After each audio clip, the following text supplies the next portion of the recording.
Welcome to the GSMC Business News Podcast, the show dedicated to keeping you up to date on all things concerning business, technology, and the stock market.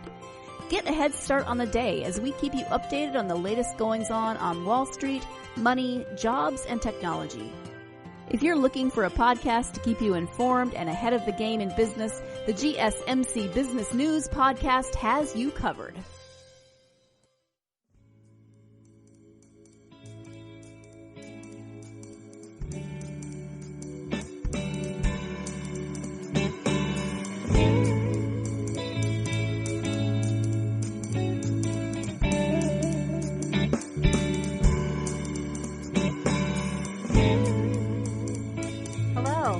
Welcome to the GSMC Business News Podcast, brought to you by the GSMC Podcast Network.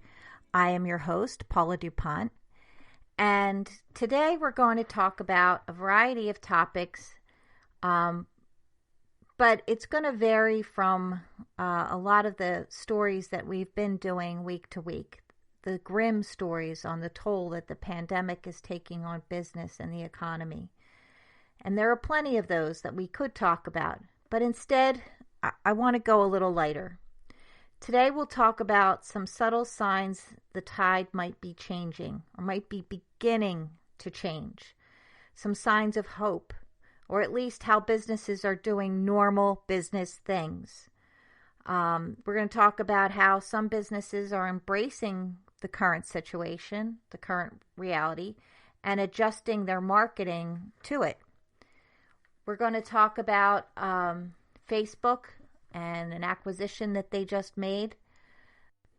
We're going to talk about the drug race and how that's heating up, about marketing and some techniques that some companies are taking right now.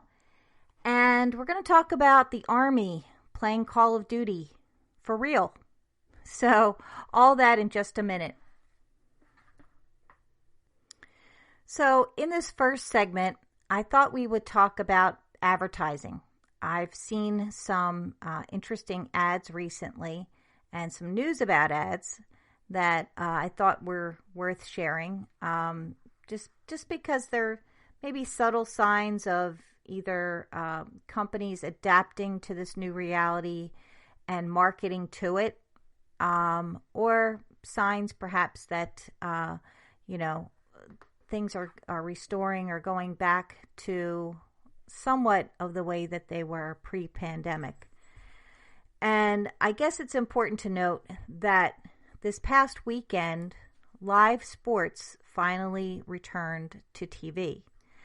NASCAR had its race, was on Fox, and it was the first time that NASCAR had broadcast a race, I believe, since before the pandemic hit back in March. And the ratings evidently were pretty good. I think they had maybe about 62 million viewers that they had. Fox had said that it was the most watched NASCAR Cup Series since the Daytona 500 and since another similar race back in 2017. So they did pretty well with that. And of course, with that came commercials. And during the commercials, there was a commercial for Coke. And it was the first time that Coke has advertised since, I believe that was like March 30th or something like that. And you don't realize sometimes how much of a standard certain things are. And, when I heard that aired during that time, I'm thinking, oh, that's right. I haven't seen Coke ads in a while. Like, you don't realize that you're not seeing them until they come back on. But evidently, what they show in the commercial is a single Coke, which, kind of saying that you can buy a Coke for yourself and, suggesting around social distancing, or 6 packs of Coke. I guess that would be the right amount for a family. So The idea is that they're not showing like big throngs of people getting together, certainly in a stadium, toasting with their Cokes up in the air. It's something more to a personal level, and what Coke you might have in your own home, which, kind of makes things right in the world, I guess. I'm not a Coke drinker, but a lot of people are. And this is one of those advertisers that we've been talking about that have been silent during this time. And although more people are watching TV and are streaming TV, the advertising has been way down, and the stations are feeling it. But anyway, I digress. Another interesting commercial, which I think is kind of a signal, well, not kind of, it definitely is in response to the times that we're in. Hershey brand that owns many, many different products that we like and know. They make icebreakers, the mints. And, they also make gum and obviously chocolate and other candy. They had said that sales for mints and gum were down like 40 to 50% during the month of April. And when one of the people who worked there at Hershey's said that his wife was a nurse, and that she and others were talking about there's definitely such thing as mask breath. And he brought this idea into Hershey, into icebreakers, and said, what do you think about that? That apparently there is a such thing as mask breath, that holding this, cloth or fiber, piece of material up to your face all that time, you're just kind of cultivating these germs and smells. And so they came up with a whole ad series about mint before you mask, or I guess hashtag mint before you mask. And since they had done their own internal survey, they being Hershey, they found that 89% of people were wearing masks at some point or another. And so this is a very real thing, evidently, that if you're wearing masks for any period of time, you can have bad breath. So they made this commercial about it, which I just saw recently, and I thought, oh no, is this a whole thing now? Are they going to come out with a special type of mint or gum just to deal with mask breath? I don't know, but right now you figure it works. I mean, we're going to be wearing them for a while now, and are going forward. So I guess we need to deal with that. And when they go away, then they'll become some other type of breath, or just ordinary breath we need to deal with. So those were a couple interesting ads that I've seen recently. There are others that have popped up that I kind of wonder like where this came from. Like Verizon has a cell phone brand. I don't know if it's almost like a pay-as-you-go kind of thing called Visible. And evidently they've been around for a few years, but the ads are popping up more. There's commercials, there's ads on sites, online. And Visible is something where you pay $40 and that includes everything. That's all your costs, assuming you already have a phone. So if you have to buy a phone, that's different. But they use your existing phone. They give you a SIM chip if you're with another provider. But basically you're switching over. So how that ties into the whole pandemic thing, I'm not really sure. I haven't read about what their strategy is. But I'm thinking it probably has something to do with a good price point for cell phones. And you figure with so many people out of work, it's something that's probably a good opportunity right now. Anyway, just some interesting things to think about. We're going to take a quick commercial break, and when we come back, we're going to talk about some other signs that maybe things are starting to improve. So we'll be back in just a moment. You really can't underestimate the importance of having the right creative work for your brand or your product. Whether it's a logo, a website, a book cover, or an ad campaign, you really need a quality design to make that big difference pop and deliver your overall engagement and success in a competitive market. That's where Design Crowd comes in. Design Crowd has over 750,000 designers from Sydney to San Francisco ready to help you with awesome creative ideas. They make crowdsourcing work for you. So if you need a logo or you're working on your creative branding, you can go to designcrowd.com and post a brief describing the design you need. And then within about 2 to 7 days, you'll receive up to over 100 different designs from designers around the world. Then you pick the best design and approve payment to the designer. So you're only paying for the design that you want. It takes a lot of the guesswork out of freelancing and out of crowdsourcing. And you don't have to be a huge company like Harvard Business School to use Design Crowd, although they have used it as well. You can start a project on Design Crowd for as little as $99. And if you go right now to designcrowd.com/health and wellness or enter the promo code health and wellness on their website, then our health and wellness listeners will receive up to $150 off of your design project. That's designcrowd.com/health and wellness or entering that promo code health and wellness.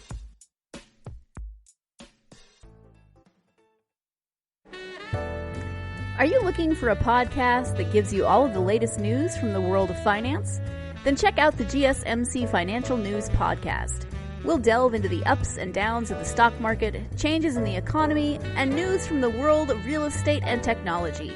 From breaking news on the New York Stock Exchange, NASDAQ, or the overseas market, to updates on the bond market, if there's money to be made, we'll cover it on the GSMC Financial News Podcast.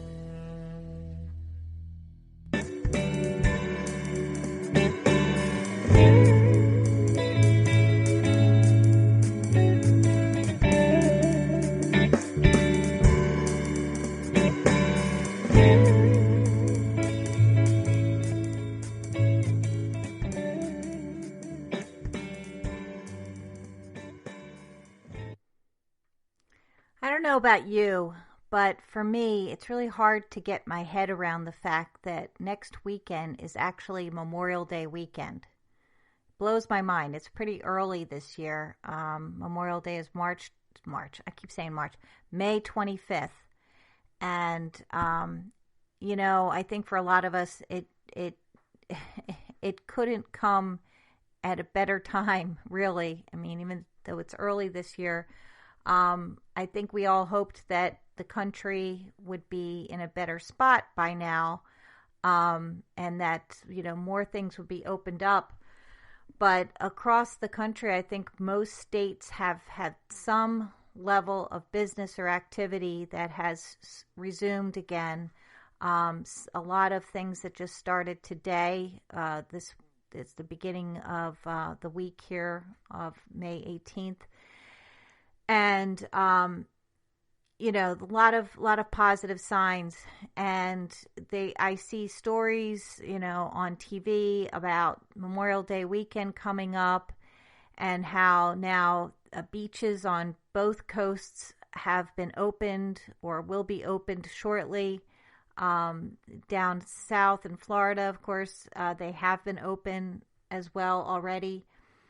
And, you hear about, it's funny, you get this kind of mixed message from newscasters saying, you need to heed all the warnings about social distancing, and you shouldn't go to the beach unless you basically live there.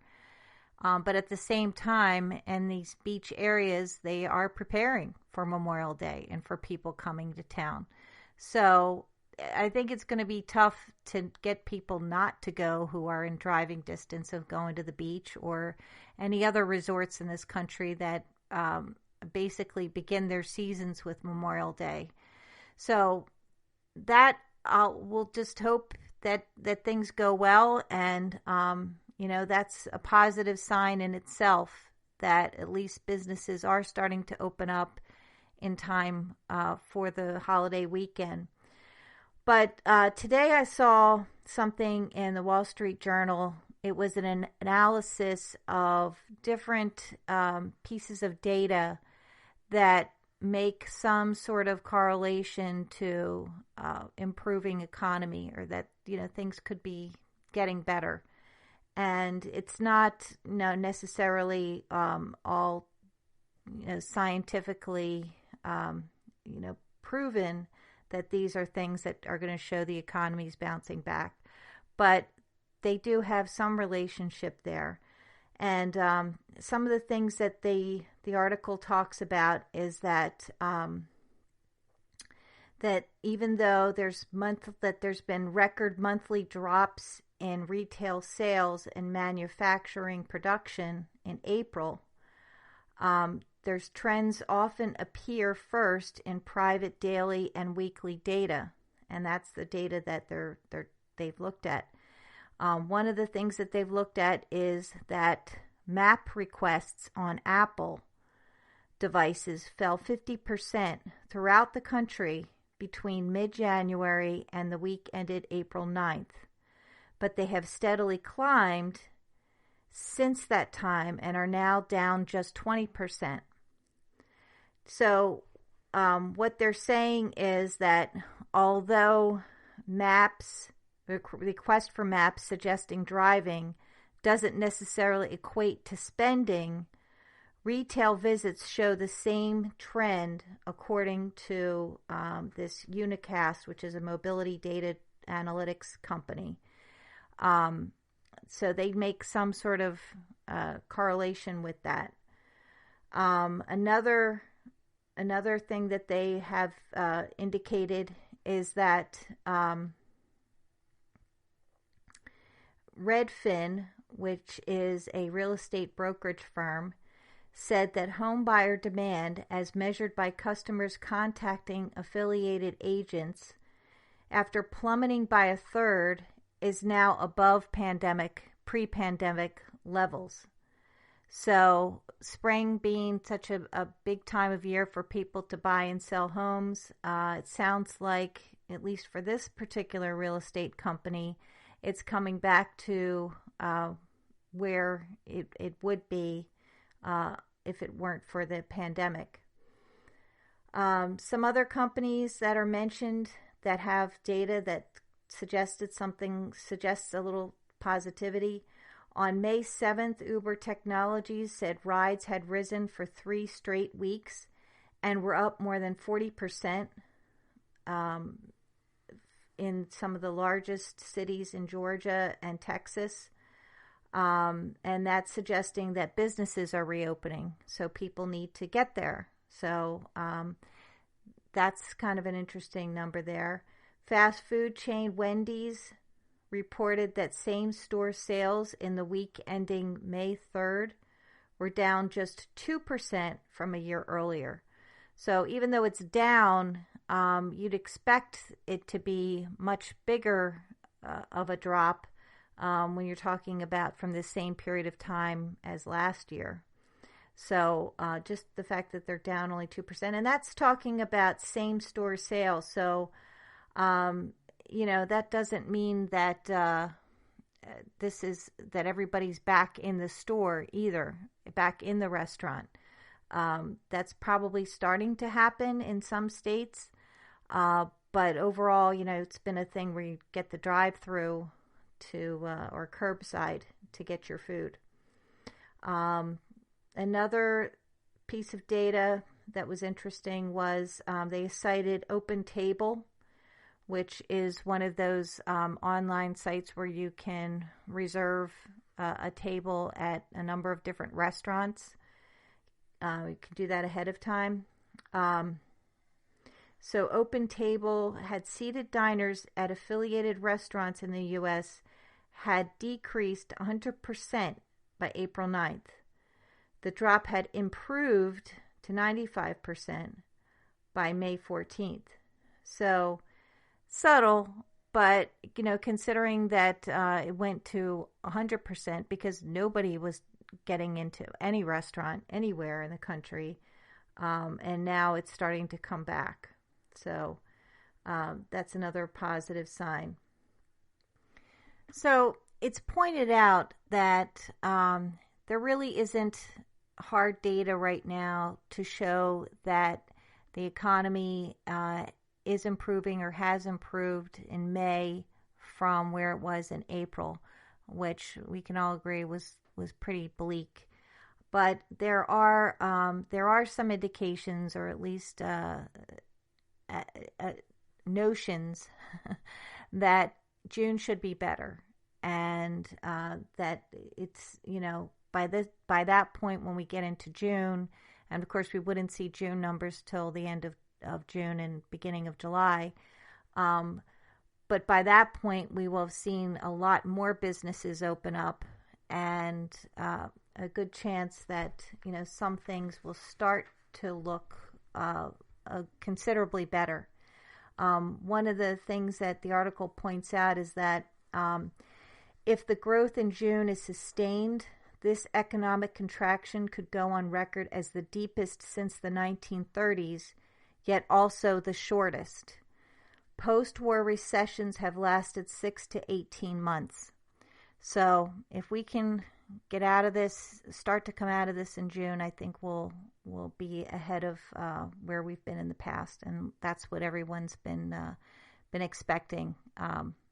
Though probably not as optimistically as we had earlier.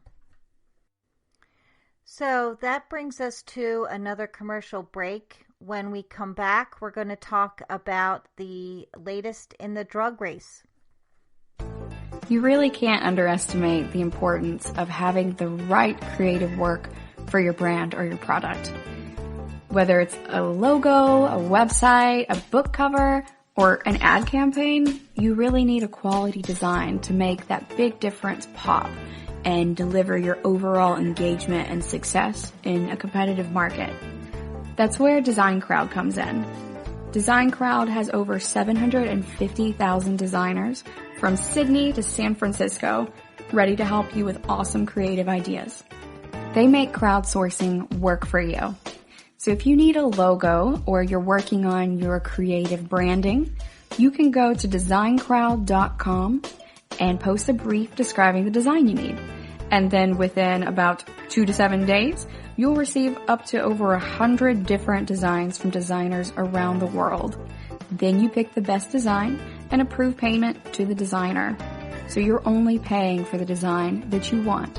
It takes a lot of the guesswork out of freelancing and out of crowdsourcing.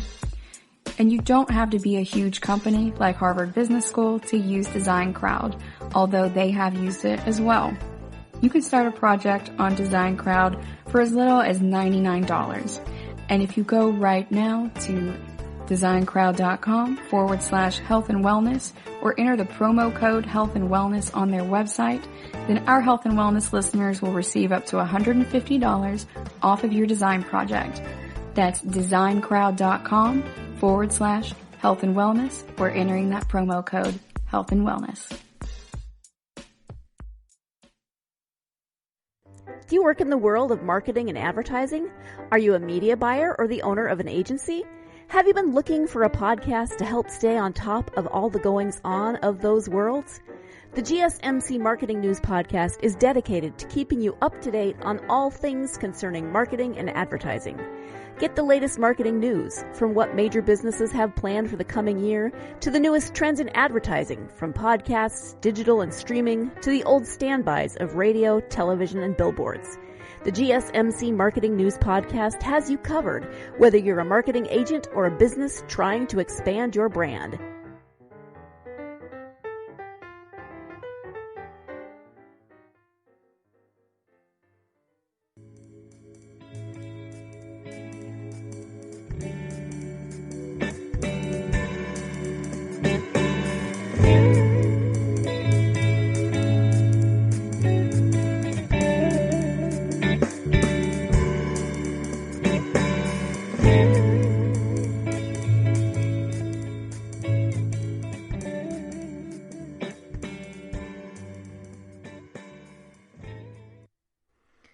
So we've been talking about signs of hope and pieces of information or commercials or signs out there that things are getting a little bit better.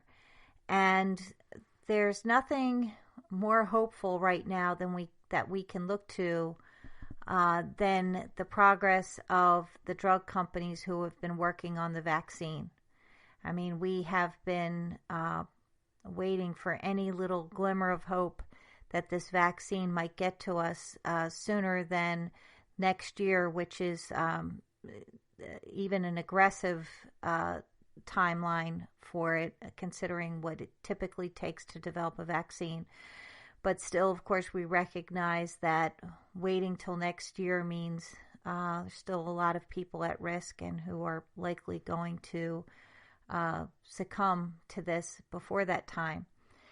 Nonetheless, and I did say I was going to try to keep things positive, and when it comes to vaccine development, it is positive. It's a wonderful thing, actually, that there are about 100 different companies working on vaccines right now.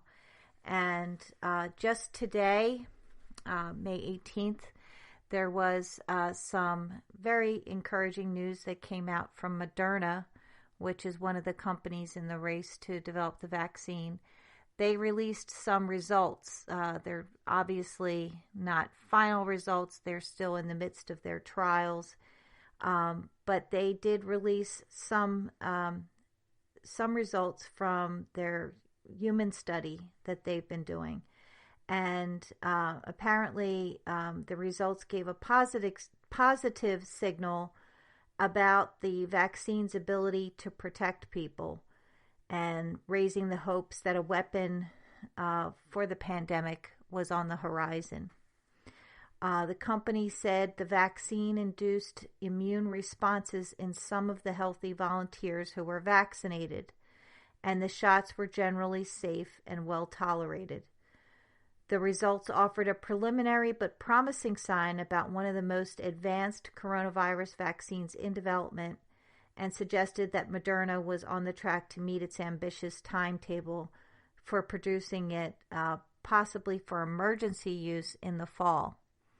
So that's according to an article today in the Wall Street Journal. It also talks about how there are about 7 other companies besides Moderna who are, in the lead in this race among the 100 that are more aggressively pursuing the human trials. Among the 7 top leaders in the race for the vaccine are Johnson & Johnson, Pfizer, AstraZeneca, and I believe Sanofi are among them. And they are all in the process of doing some of the same testing and are actually manufacturing large amounts of their version of the vaccine so that there would be enough doses. And that's, of course, that's a big key in this as well, is being able to quickly ramp up once you get approval of the vaccine, to then be able to have it available on a large scale, not just for the United States, but for the rest of the world. And that's obviously going to be a major challenge. And in fact, just recently, I believe in France, there was a lot of controversy because Sanofi had said that they had reserved a bulk of, or they do have reserved a bulk of the vaccine that they're developing to deliver to Americans first over French. And naturally, French citizens are upset about that and outraged about that. Sanofi has said that it's because of the fact that it's gotten the money from America to develop it, and so there's some issues there. So I don't know how that's going to end up. I'm not sure that that's still going to stand the way that it was last left. But that is an issue, I think, around the world. And in fact, there are other companies, there's an organization that is financially backing another drug that would be produced in Europe just for that reason, to have it more accessible to Europe and other countries as well. Not that if it's produced in the United States, it would be exclusively for the United States. What, in fact, they're looking at in terms of priorities in distributing the vaccine once it's approved is that it would likely go to frontline healthcare workers, and then first responders, and then people who are essential workers who work at grocery stores and pharmacies, and anyone in food supply and mass transit. So that would be the priority as far as getting the vaccine. And where it goes from there, I'm not really sure, and I'm sure there's still a lot of discussion that's being held about that. But it is thought that Johnson & Johnson, for example, they are looking to have some batches of their vaccine ready by early 2020-21. Moderna is looking to have, as I said, they're already beginning to expand their production capacity, and they're working with a Swiss company, Lonza Limited, to make tens of millions of doses a month by the end of this year, with the anticipation that the vaccine would be approved. Now, they still have a way to go with the vaccine, Moderna, that is, who I started off talking about them specifically just because they had released their results today, some of their preliminary results. But they still, they have a way to go. They just got approval from the U.S. Food and Drug Administration to begin the second stage of testing that they would look to do in this summer, by July. And I think at that point they might go into the final phase of testing. So I guess, the news is seen as positive. It certainly helped Moderna's stock. It went up about 20% after making the announcement. But, we're hearing things every day. We just recently learned about remdesivir being used to help decrease the length of the virus. And it already is being used quite successfully. So we'll look forward to more daily developments on that front. But it's at least one of those areas that we know things are happening very quickly and aggressively, and can't get better than that in terms of hope for a recovery of this whole pandemic and its impact on our lives and the economy in general. So we're going to take another commercial break, and when we come back, we're going to talk about the Army playing Call of Duty. Hear this out.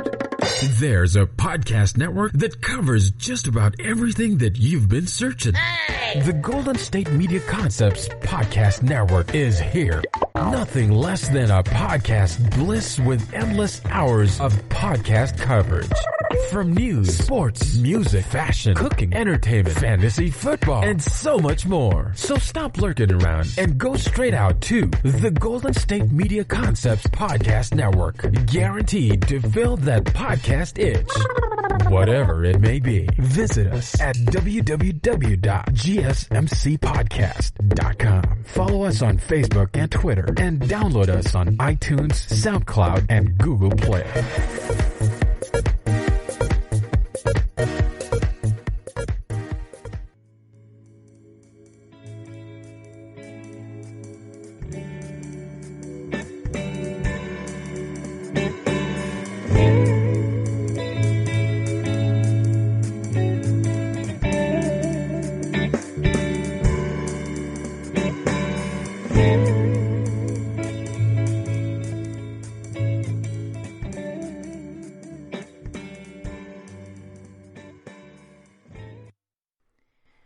So by now we know that just about every part of society and business has been affected by the coronavirus in some way, shape, or form.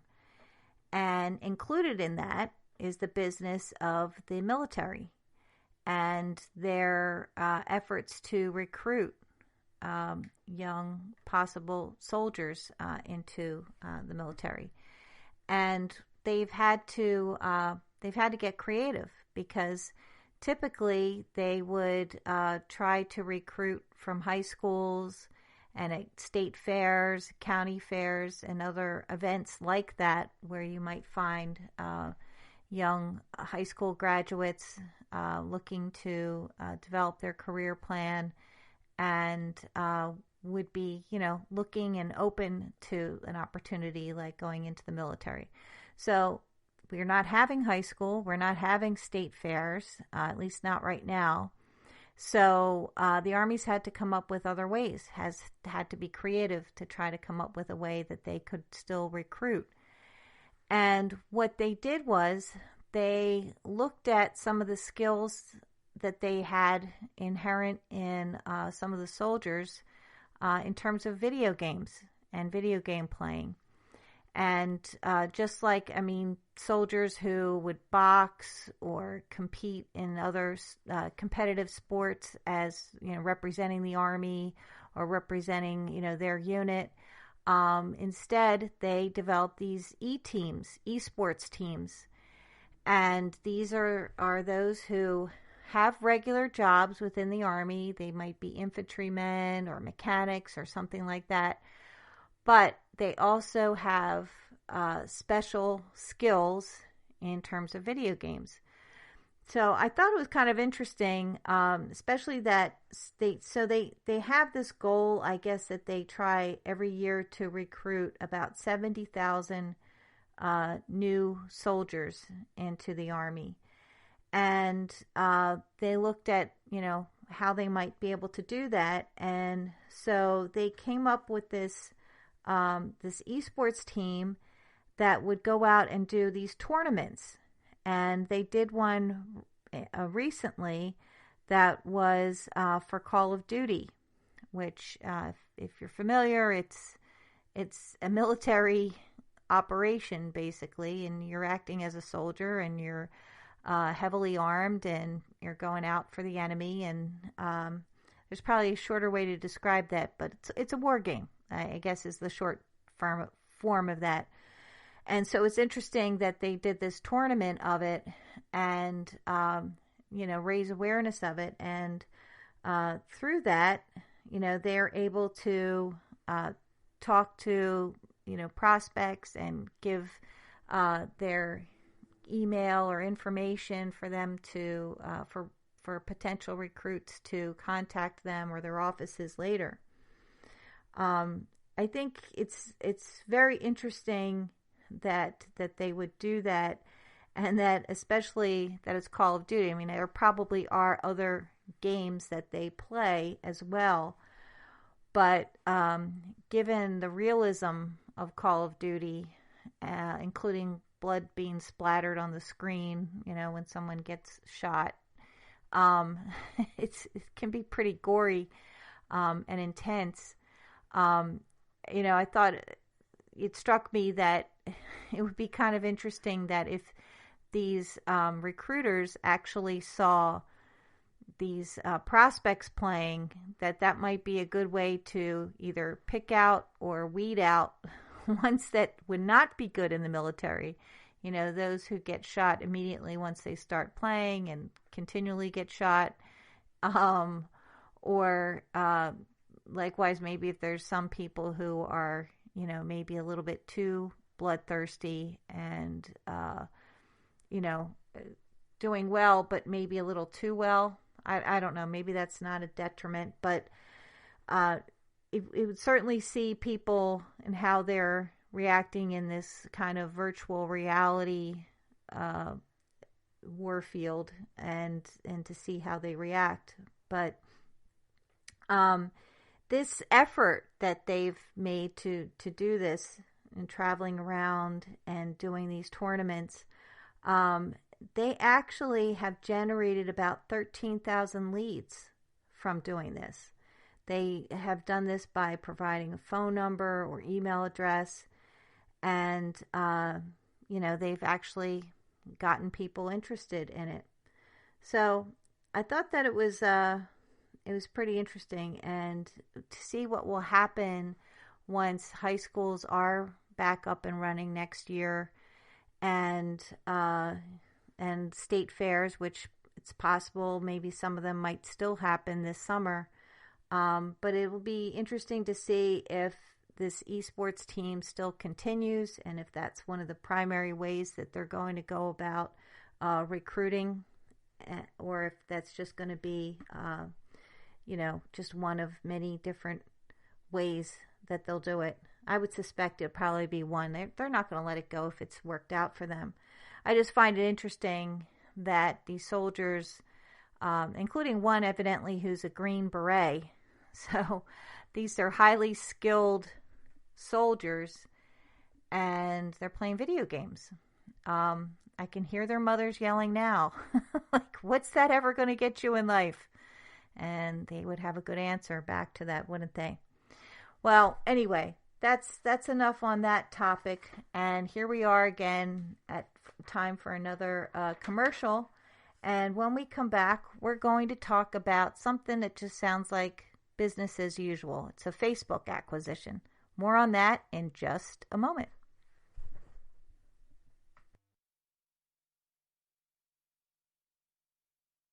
Are you tired of the same old news? Are you sick of the seemingly endless political spin and negativity? The GSMC America Still Beautiful podcast is a weekly news podcast covering all the top positive and uplifting news stories. We cover stories that will inspire, uplift, and remind you of the good in the world. Tune into the Golden State Media Concepts America Still Beautiful podcast to get all the great and positive news stories of today. Download the GSMC America Still Beautiful podcast on iTunes, Stitcher, SoundCloud, Google Play, or anywhere you find podcasts. Just type GSMC in the search bar.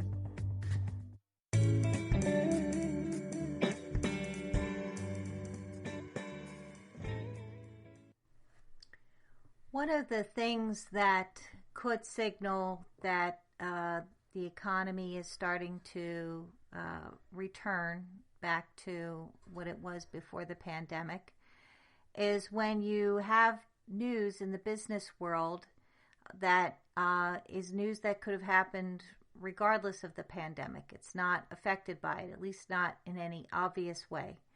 And it's not good news, it's not bad news, it's just neutral business news. And what I'm talking about are some of the things that we're hearing recently, some mergers and acquisitions, Uber wanting to buy Grubhub and merge with them. And then you have what was announced just recently, maybe it was last week, was that Facebook was acquiring Giphy. And Giphy is the company that has the whole library of shareable images, or GIFs, as you'd call them. And this is something that Facebook is looking to pay, I guess, $400 million for to have that. And it's not necessarily going to be integrated into Facebook, but into Instagram, which obviously Facebook owns. And it should be interesting because I think it will change what Facebook looks like. Undoubtedly, instead of a lot of photography and things, now you're going to see these images, which, I mean, they have a time and place, I guess, for, and which, again, I think changes the nature of Instagram a little bit, but we'll see how that plays out.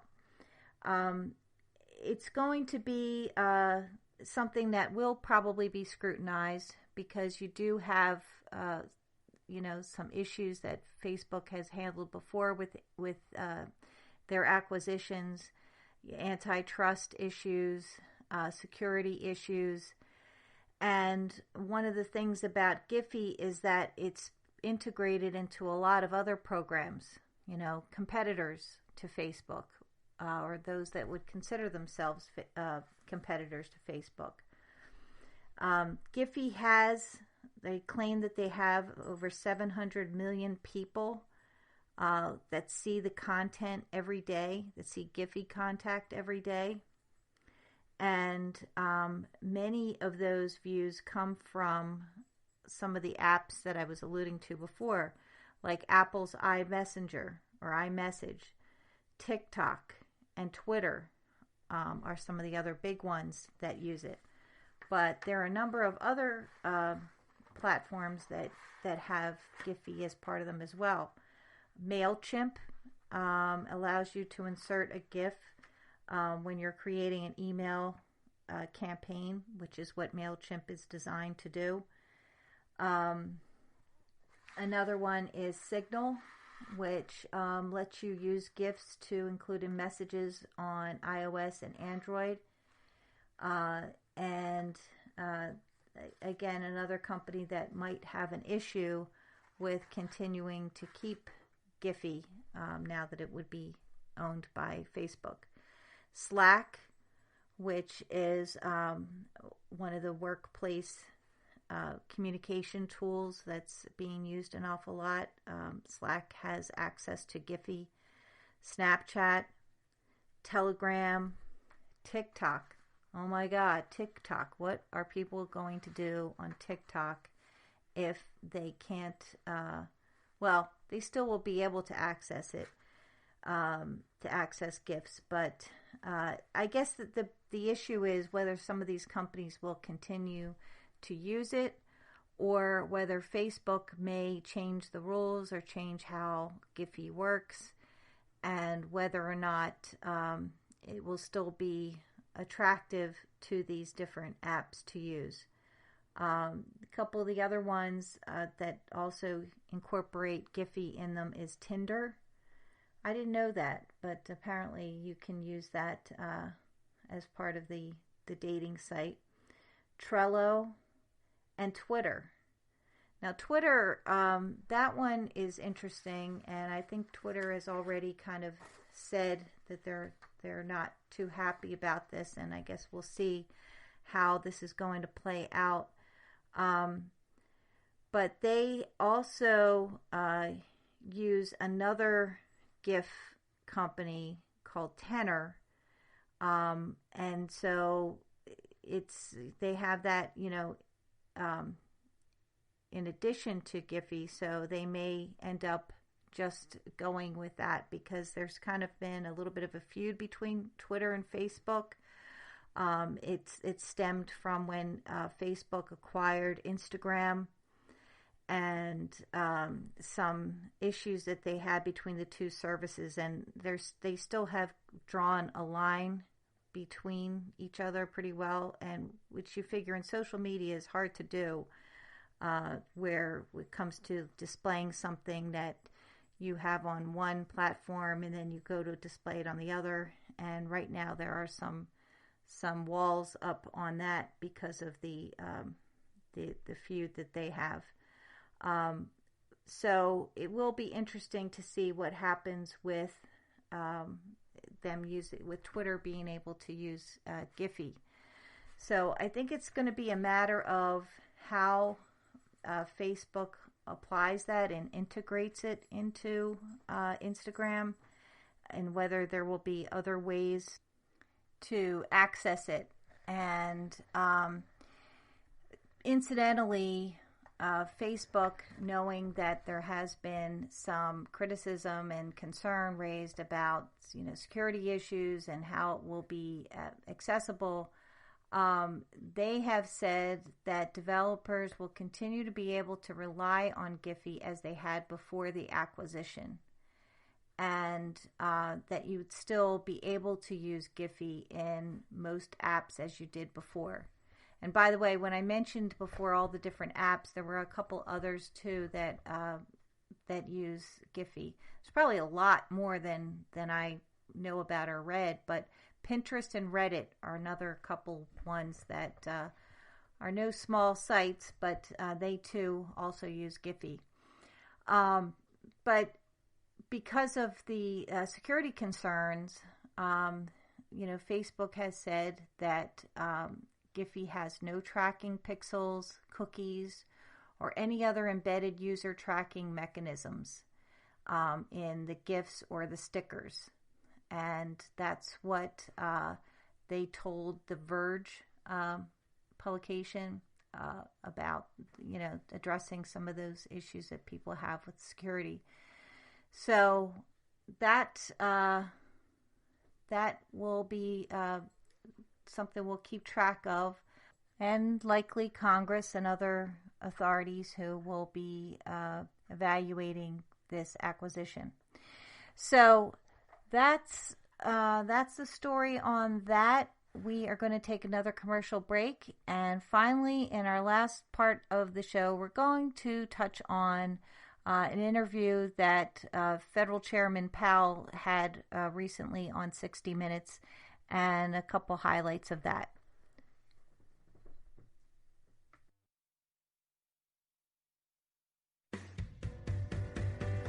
The Golden State Media Concepts Travel Podcast, the show that gives you advice on everything travel. We explore places you've always wanted to go, as well as giving tips for traveling in those places. We'll give you advice on the best sites for travel tips, information, and discounts. Join us as we travel the world, explore cultures, and meet new people. The Golden State Media Concepts Travel Podcast has got you covered. Download the GSMC Travel Podcast on iTunes, Stitcher, SoundCloud, Google Play, or anywhere you find podcasts. Just type GSMC in the search bar.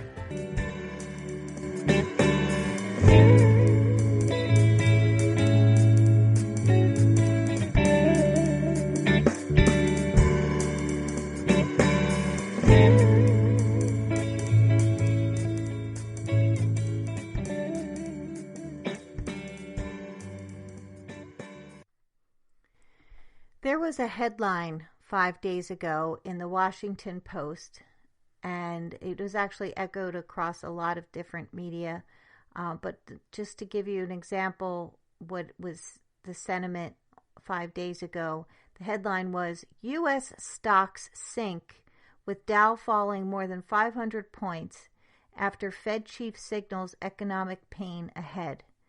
And the article talks about how U.S. Federal Reserve Bank Chairman Jerome Powell had said that the road to recovery would be bumpy. And that was on May 13th. And as I said, there were others who had similar headlines because it appeared that Powell's comments had a big effect on the market.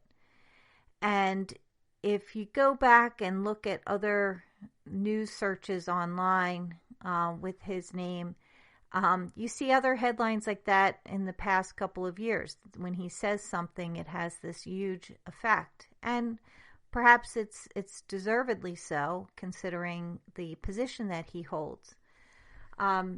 Recently, on May 17th, he did a 60 Minutes interview, and he echoed a lot of the same messages that he had said last week that triggered the market to take a fall, which, by the way, it did come back up somewhat on Thursday, the next day.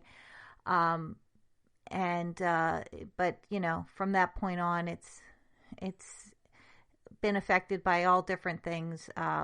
And so it's hard to say, if there was any one particular trigger for changes. But we have a pretty good feeling that last week that's what it was. So in any case, in the 60 Minutes interview, he said a lot of the same things. I mean, he didn't try to paint a rosy picture or gloss over it or say that the aid that has been given by the Federal Reserve was going to be enough to get us out of this. What he said was, the economy will recover. It may take a while.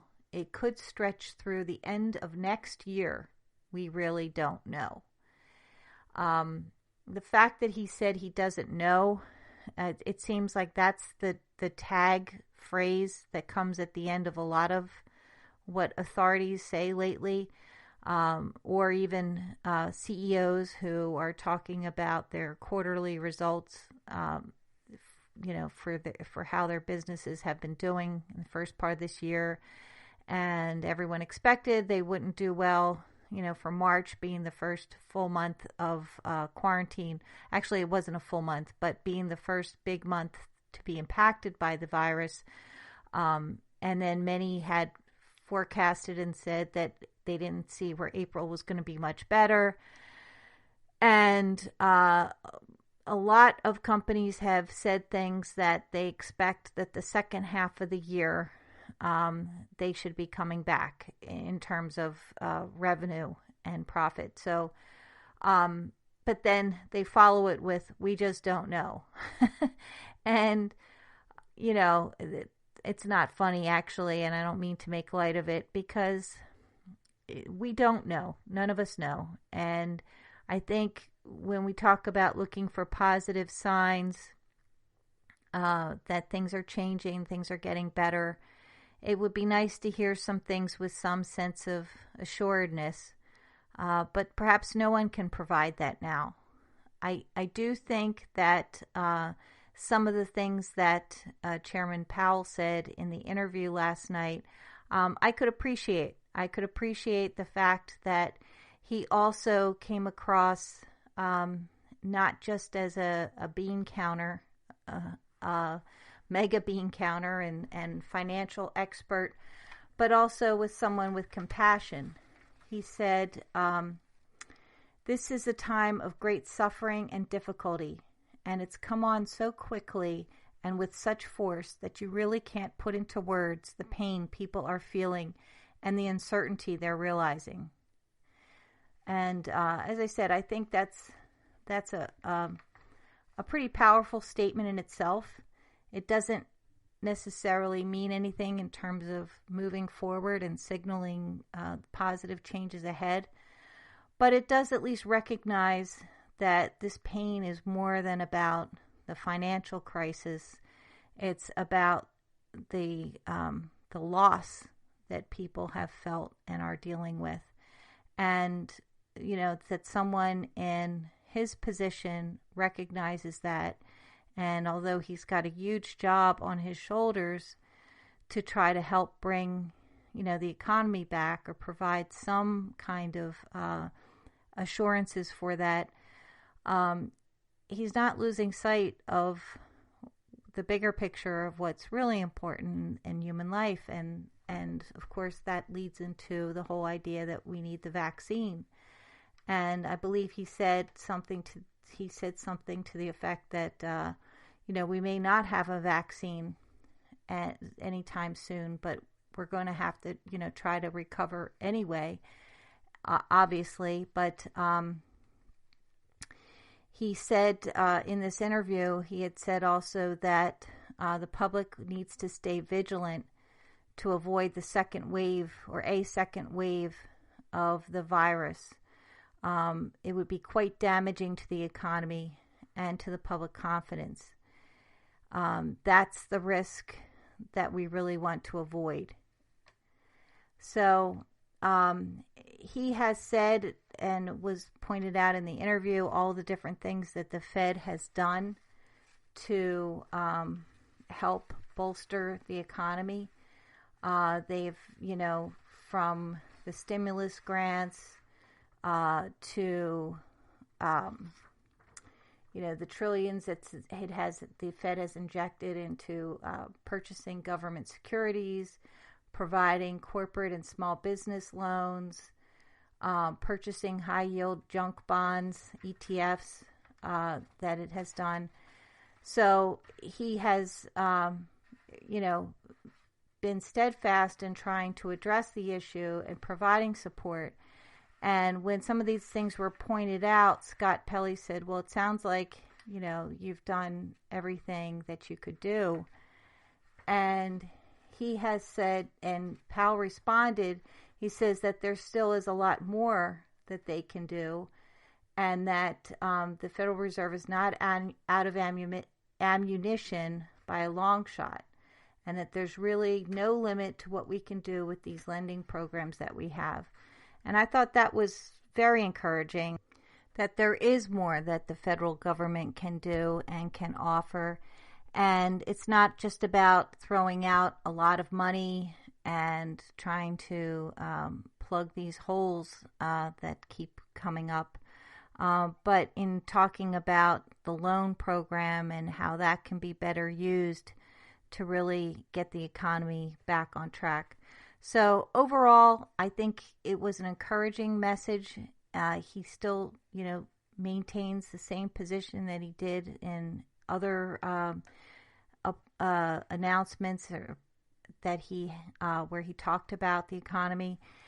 And it's direct, and it's, not necessarily a rosy picture, but having that acknowledged and knowing that there is more that's still possible for us to draw on if we need it, I think gives us some hope. So I hope that you find that message hopeful, and perhaps some of the other messages today about us getting closer to getting a vaccine, to businesses returning to normal business practices, to people innovating to incorporate what's happening with the pandemic into their marketing and the way that they're going about selling their product. So I think these are all good signs. I hope you do too. And we're going to continue looking for more positive stories like these, or at least neutral ones. And eventually we'll get back to just regular business news. And that's what this is about, because this is the GSMC Business News Podcast on the GSMC Podcast Network. And I want to thank you for joining me today. And please make sure to go to wherever it is that you subscribe to podcasts and subscribe to this one. And also, if you wouldn't mind checking out our Facebook, Twitter, Instagram pages and leaving some feedback. We'd love to hear from you. Take care and have a great evening. You've been listening to the GSMC Business News Podcast, part of the GSMC Podcast Network. You can find this show and others like it at gsmcpodcast.com. Download our podcast on Apple Podcasts, Stitcher, SoundCloud, and Google Play. Just type GSMC into your favorite podcast app to find all of the shows from the GSMC Podcast Network. From movies to music, from sports to entertainment, from business news to weird news. Please subscribe to the podcast and follow us on Twitter and Facebook. Thank you, and we hope you have enjoyed today's podcast.